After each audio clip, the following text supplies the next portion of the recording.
Welcome to the channel for the first time viewers. Welcome back from my existing subscribers. Today's topic is going to be about should you get into Rainbow Six Siege in 2019 or is it too late? Alright, so with that said, the short answer is yes. It's never too late to hop into Siege, but you also have to take a couple of things into account. So I'm going to list off a couple of those things. It'll be a relatively short video with some Siege gameplay in the background. I'm assuming this video is going to be for those people that maybe either have Siege and it's not their main game and it was kind of sitting around like it was for me back in 2017. I bought this game for Xbox and PS4 at launch, and like I said in previous videos, I didn't really play it until almost a year later. Okay, so things you need to know. Oh, also this video might be for people that are just in the market to maybe get Rainbow Six Siege because a lot of their friends play it. So if you want to know about this game, I would say that this game has a strong learning curve. So you got to be in for the ride. It's going to take you a little bit. Once you get to certain levels, I'd say the lower ranks and also the higher ranks of Siege, more so on console than on PC, there's a little bit of toxicity involved. And as far as the Siege community, toxicity is like you'll put a gadget down and a teammate will shoot it on purpose, or they'll purposely do damage to you, or they'll just be assholes in the chat. They'll be really rude and really mean. Things like that. So you got to be expecting that on certain levels, right?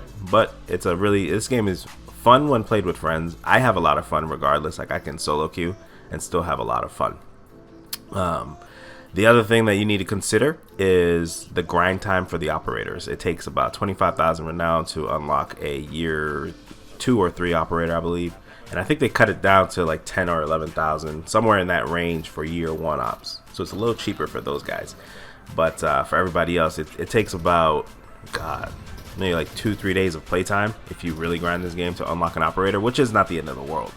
But if you had the opportunity, I would definitely say go ahead and just buy the complete edition so you get all the operators, which saves you a lot of time, and you can just hop into focusing on learning the game, unless that's what you want. If you want a game that you can grind and unlock people and save a little bit of money in the meantime, then go for like the standard edition or the advanced edition.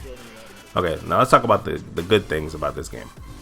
The DLC model is free maps, essentially in-game currency for new characters, so nothing is really locked behind a paywall. The weapons are standardized, so every operator has their set amount of weapons. It's not like a Call of Duty where this person will get a gun and then all of a sudden everybody has a gun that they can use. So you'll see that as soon as you load in that people have usually 2 to 3 main guns, and then they have 1 or 2 choices for secondaries. Okay, so that's kind of like one of those things that I do like about this game. The renown doesn't feel like a scam. The renown is what they call the in-game currency, and essentially every time you win a game, pretty much everything you do in the game, you're getting renown.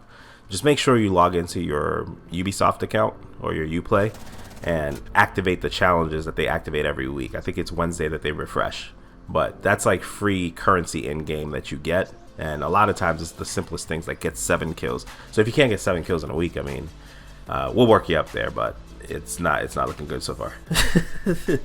All right, the other thing too is the like I said, the DLC model. The maps come for free, so you don't have to pay for it. That means that finding lobbies, it's not really segregated. Like you don't have DLC lobbies and then non-DLC lobbies. Though what I will say about that is the season pass owners, they don't have to use in-game currency to unlock the new operators, and they also get them a week early. So that's a little bit of a spiff to them. They also get a 10% bump in the renown that they get per game. So if you get 100, they'll get 110. The last thing I want to add is that I personally feel rewarded for my efforts in this game, which is a really big deal because a lot of games when you play, you really kind of just get that empty feeling when you're done.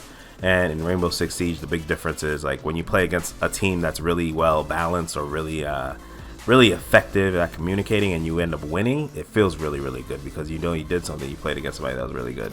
On console, this game is really cool because it's one of the few games that don't have aim assist. A lot of games let you turn it off, but this game doesn't have the option to turn it on against player versus player.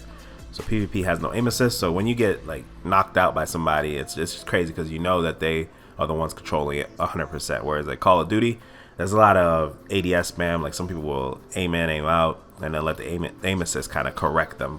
But on Siege, you don't get that leeway, which also plays into the one-shot headshot mechanic, which is another cool thing. But I look forward to playing with you guys. So if you need my tag, just let me know. I don't really play on PlayStation. I'm actually considering letting the PlayStation Plus go because I just don't get on.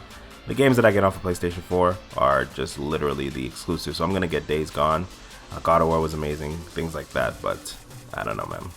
I don't know. I'm still kicking it around. Like, do I want to pay $60 for that? Xbox Live, I do actually play that one. So if you play on Xbox, you want to catch a couple games, let me know. And then PC is my main platform. So, all right, you guys be easy. I'll catch you in the next video.